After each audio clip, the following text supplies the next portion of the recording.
E aí, trabalhadores, beleza? Bem-vindos para mais um vídeo. Hoje a análise completa do Tigar 11, o fundo da TG, bora lá. Antes, aquele aviso, esse conteúdo tem caráter 100% educativo, não envolve nenhuma recomendação de compra, venda ou manutenção do ativo. O investidor deve levar em consideração seu perfil de risco e fazer uma análise mais aprofundada do ativo se desejar investir. Então, começando aqui pela gestora, né, é a TG Core Asset. Então, ela foi fundada em 2013, é uma gestora de recursos independente com foco exclusivo no mercado imobiliário. Então, eles são focados aqui em dívidas imobiliárias, né, que são basicamente investimento em créditos dos CRIs, né? A parte outra de desenvolvimento, né, projetos de desenvolvimento imobiliário, muito forte a parte de equities e fundos imobiliários listados, né? Ele tem aí o Tigar 11, que a gente vê também que combina bastante esses dois tipos de ativos que eles já têm experiência aí desde 2013. Então a gestora hoje, né, lá no site deles eu peguei, conta com 61 colaboradores, o início de atuação deles foi 2013, o balanço auditado deles é da Ernst Young, o rating da gestora é o QG3+, da Austin, eu já vou explicar aqui para vocês para falar se isso é bom ou ruim. Tem mais de 50 mil cotistas e os principais ativos deles imobiliários analisados são loteamentos residenciais, condomínios fechados, lajes corporativas, shopping centers, hotel, galpões e incorporação residencial e comercial. Então, falando um pouco só do rating dele, né? Então, ele traz aqui que é o TG Core Asset. Aí o QG3+, né? A perspectiva deles é estável e ele está em evolução, né? Que eles colocam aqui em elevação. A última data foi 2018. Então, só para classificar aqui o G3 aqui, né? O QG3 são gestores de recursos que apresentam qualidade de gestão em ativos em ambientes de controle bons. E aí ele está evoluindo aqui para o 2, né? A esperança dele é ir aí para o 2. Então está classificado como bom. Então, trabalhadores, antes de começar a análise completa aqui, se vocês não são inscritos no canal, eu peço que se inscrevam no canal, que deixa seu like aí para o YouTube jogar esse vídeo para mais pessoas que se interessam pelo Tigar e também ative o sininho para você receber todos os conteúdos novos que eu trago aqui toda semana no canal. E no momento que eu gravo esse vídeo, né, a cotação dela fechou em R$ 137,22. Teve uma queda aí, saiu de 142 mais ou menos aqui. Com a queda, muito por conta da nova emissão que foi comunicada, mas eu vou trazer aqui um vídeo para vocês explicando direitinho sobre ela e por que essa queda. Então, trabalhadores, bora lá aqui para a análise do Tigar 11, né? O relatório gerencial dele de fevereiro, agora de 2021. Então vamos começar aqui pelo objetivo do fundo, né? O objetivo dele é rendimento aos cotistas, né? Através do quê? De lucro e valorização das cotas. Como que ele vai fazer isso? Exploração de ativos imobiliários de renda e desenvolvimento. Então, além dos proventos, né, os aluguéis que ele vai receber aí dos ativos imobiliários, ele também tem a renda de desenvolvimento, que é o maior foco dele aqui, dá para a gente ver. Então, informações gerais do fundo, né, ele iniciou em 2016, aí dezembro de 2016. O valor de mercado dele é de R$ 1 bilhão. O valor de patrimônio dele está em 960 milhões de reais, quase 1 bilhão. Então ele está acima aí, o valor de mercado do que o valor líquido dele, do patrimônio líquido. Prazo de duração indeterminado. Classificação dele da Ambima é híbrido, né? Então ele tem aqui toda a parte de CRIs, tem a parte de desenvolvimento. E a gente vai ver mais para frente que o portfólio dele eu mostro para vocês. A administração é da Vortex. O gestor é a TG Core Asset. A taxa de administração dele é de 1,5 ao ano, né? Uma taxa relativamente alta aí, mas como é um FII focado em desenvolvimento, a ideia dele é trazer mais resultado para o cotista, né? E a taxa de performance de 30% do que exceder 100% CDI. Aí, na minha opinião, tá? É uma taxa de performance bem elevada. A gente vai ver aqui um impacto financeiro que ele traz no ano em relação a isso. Ele praticamente leva aí uma vez e meio mês aí no ano de taxa de performance. E por que que eu acho ruim, tá? Na minha opinião. Porque 100% CDI hoje, ainda mais com a taxa Selic do jeito que tá muito fácil para eles baterem isso daí, né? Por mais que teve agora aumento da taxa Selic, a tendência dela é subir mais um pouquinho, 100% CDI a gente sabe que não é um negócio muito difícil de bater, né? Então, na minha opinião, é uma taxa elevada de performance aí. Alguns comentários aqui da gestão, né? O mês de fevereiro de 2021 eles alocaram 34,44 milhões, finalizando aí o que foi captado na oitava emissão, e ele está emitindo a nona emissão já, né? Boa parte da grana aí foi para dois CRIs, então ele comprou aí dois CRIs, ele adquiriu dois CRIs, e também uma parte de equity, né? Então, dois novos ativos aí do aporte de equity, também continuidade dos que já estão em desenvolvimento, os empreendimentos dele que já estavam em carteira. Outro ponto que eles trazem é que em fevereiro de 2021 o fundo distribuiu 1,15 por cota, fechando aí com 0,8 de dividend yield mensal e um dividend yield anualizado, né, seria de 10,28. Então, como ele paga um provento elevado, né, ele tem um risco elevado, muito por conta dos equities, todo o desenvolvimento dele. porém um retorno maior para o cotista. Eles vêm fazendo um bom trabalho, tá? Na minha opinião, desde quando foi aberto o fundo, aí eles estão trazendo um retorno muito bom para os cotistas em relação ao dividend yield e proventos. Porém, eu não gosto muito dessa parte de risco que eles trazem, né? Vamos dizer assim, apesar de estar fazendo um excelente trabalho, porque na minha opinião, FIIs, eu vou mais para a parte conservadora de FIIs, tá?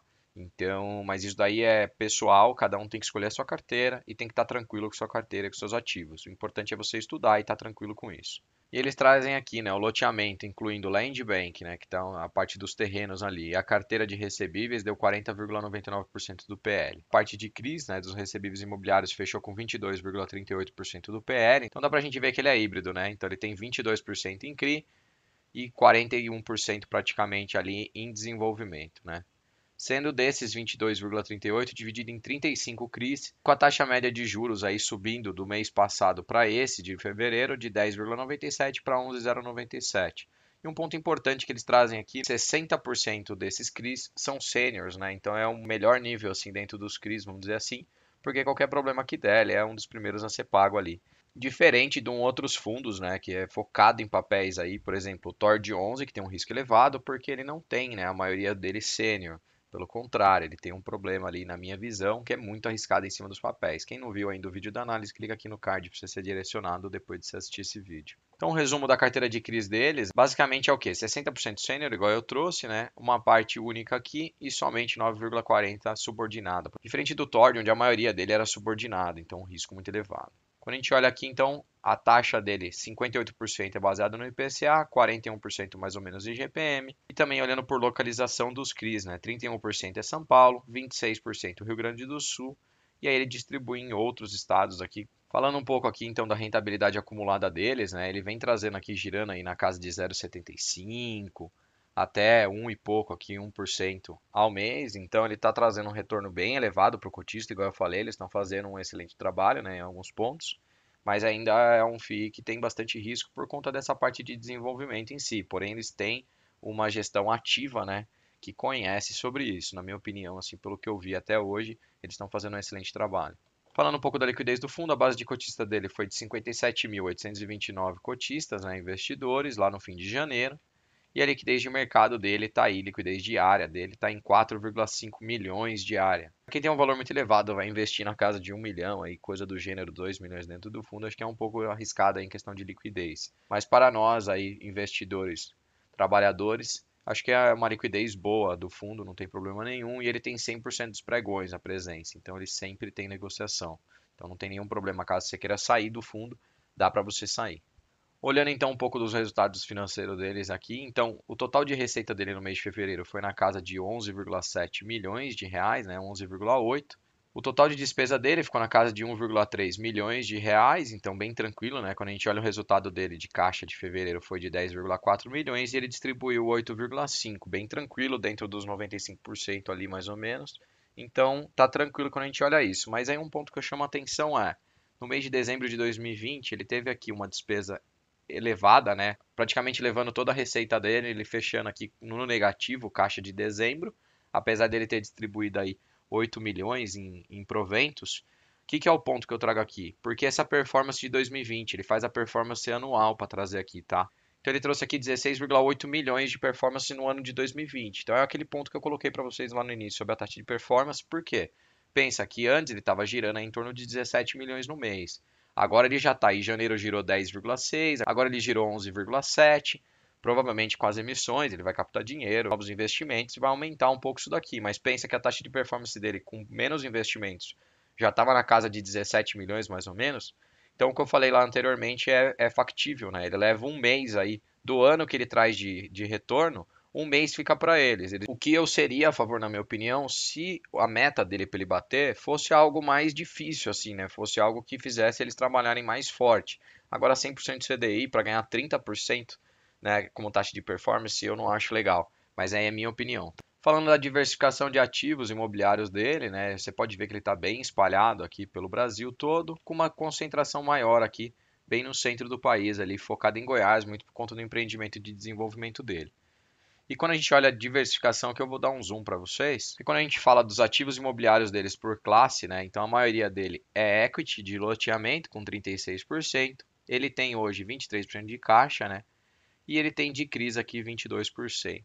Porém, ele já alocou aí boa parte do caixa da última emissão e ele também vai receber agora da nova emissão, da nona emissão, né? Vamos ver, porque muitos cotistas não gostaram. Eu vou trazer um vídeo para vocês aí falando sobre essa nova emissão nos próximos dias, minha opinião sobre isso. E os ativos imobiliários deles por estágio, né? Ele tem aqui hoje, atualmente, 98% mais ou menos de ativos performando, né? Então, só 2% de ativos não performando. Então, tá ok essa parte de ativos dele. Voltando aqui falando do portfólio dele, então esse aqui é o portfólio de CRIs dele. Então, quem quiser entrar no nível de detalhe, abre o relatório aqui de fevereiro de 2021. Como é que você faz? Você põe lá RI no Google, você vai achar o site deles, do relacionamento com o investidor. Você entra lá e entra em relatórios, que ele já vai trazer aí o relatório do fevereiro para você entrar no nível de detalhe para quem quiser entrar, tá? Mas como eu falei anteriormente, 22% só do fundo são os CRIs. E quando a gente vê essa parte também em fundos de papel, o foco é você confiar na gestora, tá? Porque você não vai conseguir olhar ponto a ponto, ficar acompanhando, etc. Então, foco é escolher uma boa gestora. Ela faz parte do seu estudo aí antes de entrar no fundo imobiliário. Compõe no portfólio dele uma parte de recebíveis dele. Ele tem aqui em torno de 4 ativos, sendo que 2 deles aqui estão já praticamente 100% vendido e um deles só está em obra. Aí ele traz aqui os equities dele, né? Um equity de shopping, e aí um ponto que eu trago aqui de observação é, o previsto era estar com 95% dele locado, mas ele está só 69%, mas por quê? Muito por conta da pandemia também, né? A gente sabe que aí não é muito por conta da gestora, ele não tem culpa em relação a isso na minha visão. A gente sabe os impactos que está tendo nos fundos imobiliários de shopping, com esse fecha, abre, fecha tudo, fecha parcial, e aí os lojistas vão para cima da gestora. Então, para alocar aqui é mais complicado mesmo. Uma parte de foco dele, né, que são os equities de loteamento. O ponto de atenção que eu trago aqui para vocês é, ele pôs essas bolinhas verdinhas aqui, ó, mas tem que tomar cuidado, tá? É um ponto aí depois para conversar com a gestora, quem é cotista, mandar um e-mail lá se tem alguma dúvida. Por quê? Ele traz aqui o previsto versus o realizado de vendas, né? Então o previsto era ter 100%, 95%, quando a gente olha aqui ele tem 94, 94. Então, na minha opinião, essa bolinha deveria estar vermelha, a primeira, e a outra amarela. Não sei qual é o critério deles, eles não trazem aqui. Então, eles colocaram muita bolinha verde, que quando você olha aqui, ó, tudo que eu sinalizei desse lado esquerdo é que a porcentagem prevista está maior do que a realizada. Então, não era para estar tudo verde dessa maneira, né? Isso daí eu não achei muito fair com o cotista que vai fazer a análise, mas tudo bem. É um ponto que você deve cobrar aí do fundo. E na parte de obras também, tá? Tem 4 ativos aqui onde o previsto está maior do que o realizado e as bolinhas estão verdes. Então, não se atente muito pelo status da bolinha aqui. Pode ser algum erro também, tá? Da fórmula que eles colocaram para mudar a cor da bolinha ali. Mas aí eu acho que não deveria passar, né? Tem que ter uma revisão mais afinada. Fica o alerta aí para a gestora. Então ele tem alguns equities de incorporação também. E aqui ele tem dois aqui ativos, né, de ação que ele coloca e a parte de land bank dele, né, que são todos aqueles terrenos, condomínios ali que ele está desenvolvendo. E aqui eu trago um ponto, 6 deles que vão ser entregues, né, a previsão de conclusão da obra é o lançamento dele para depois de 2021. Os demais todos vão ser lançados em 2021. Então, tem um bom resultado aí. Se eles conseguirem atender esse lançamento, provavelmente eles vão trazer um bom resultado para os cotistas, na minha visão, tá? E aí, quem quiser entrar mais no nível de detalhe, entra aqui no relatório, ó, o portfólio de CRIs dele, eles trazem aqui separadinho também uma outra visão sem ser de tabela, tá? Quem são os clientes, tudo certinho. Continua aqui embaixo, portfólio de CRIs, o portfólio de ações deles. Depois entra aqui nos lotes em estoque do portfólio. Os equities performados já deles, eles trazem aqui descritinho. E aqui eles trazem os equities em desenvolvimento. Então, basicamente, o relatório do fundo é esse, tá? Ficou aquele ponto de atenção que eu trouxe ali para vocês. Quem quiser entrar mais no nível de detalhe, eu acho que vale o questionamento. Eu não sou cotista do fundo, mas quem for cotista, eu acho que vale ressaltar isso daí, perguntar para a gestora, né? Para eles atualizarem e ter um pouquinho mais de atenção, porque tem vezes que você abre e você só vai olhar ali as bolinhas, né? O sinal lá deles. Se está verde, se está amarelo ou se está vermelho. E dá foco onde está amarelo e vermelho, porém tem muita coisa verde ali que não era para estar, na minha opinião, tá? Ou entender qual o critério deles para isso. Também pode ser que eles utilizam de um critério diferente aí. Beleza? Bora aqui então continuar para eu fechar com o resumão. Então, bora para o resumão. Ele é um FII de tijolo, praticamente híbrido, né?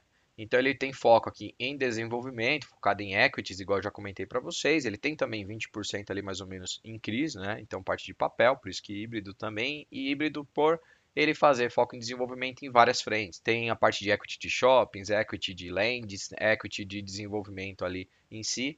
Então ele é um fundo high yield, né, que ele paga bons dividendos, porém high risk, ele tem um alto risco atrelado, muito focado para essa parte de desenvolvimento. Mas na minha opinião, a gestora vem fazendo um bom trabalho aí, é a especialidade deles, tá? É uma gestora relativamente nova, mais ainda em fundos imobiliários, né? Então ela tem 7 anos ali de mercado, desde 2013, praticamente 8 anos. Mas em FIIs mais nova ainda, né? A gente viu que o fundo foi lançado no final de 2016. Então tem praticamente aí 3 anos, mais ou menos, o fundo, quase 4 anos. Na minha opinião, ele tem um risco elevado, né? Muito por conta dos desenvolvimentos, porém ele vem performando bem. A gestora vem fazendo um bom trabalho, na minha opinião. Então ele vem controlando legal esse risco aí, trazendo um bom retorno para os cotistas, né? Mas o risco existe. E aí um ponto que me chama bastante atenção aí é a taxa de performance elevada, na minha opinião. Por quê? Porque ela é 30% em cima de um target, né? Em cima de um alvo. Só que o alvo dele é 100% CDI, ainda mais com a taxa Selic baixa, né? Então, na minha opinião, é uma taxa de performance elevada porque ela é fácil de ser batida, tá? Na minha opinião, isso aqui deveria ser mais desafiador para a gestora conseguir alcançar, porque quanto mais desafiador, mais eles vão trabalhar para chegar no resultado para conseguir ter essa taxa de performance para eles, né, ganhar o dinheiro em cima disso, eles vão trazer mais retorno para o cotista. Então, basicamente, eu não sou contra a taxa de performance, mas que o target seja um target desafiador e talvez ele revisado aí anualmente, subindo ou não. A gente acerta lá em cima e eles têm que se virar de acordo com isso. Se você é cotista aí do fundo, comenta para mim aqui embaixo o que você achou da análise, o que você acha do fundo, se você gosta dessa taxa de performance ou não, né? O que você acha da taxa de performance também, se você compartilha da minha ideia ou se você não tem problema com isso. Eu acho que a hora que você entra, você não tem muito problema, porém, na minha visão, ainda é um ponto que me incomoda. Então, trabalhadores, se vocês gostaram do vídeo, eu peço que deixe seu like, que ative o sininho para receber todas as notificações aí dos vídeos novos que eu trago toda semana para vocês. E se vocês não são inscritos, se inscreva no canal. Valeu, trabalhadores. Obrigado.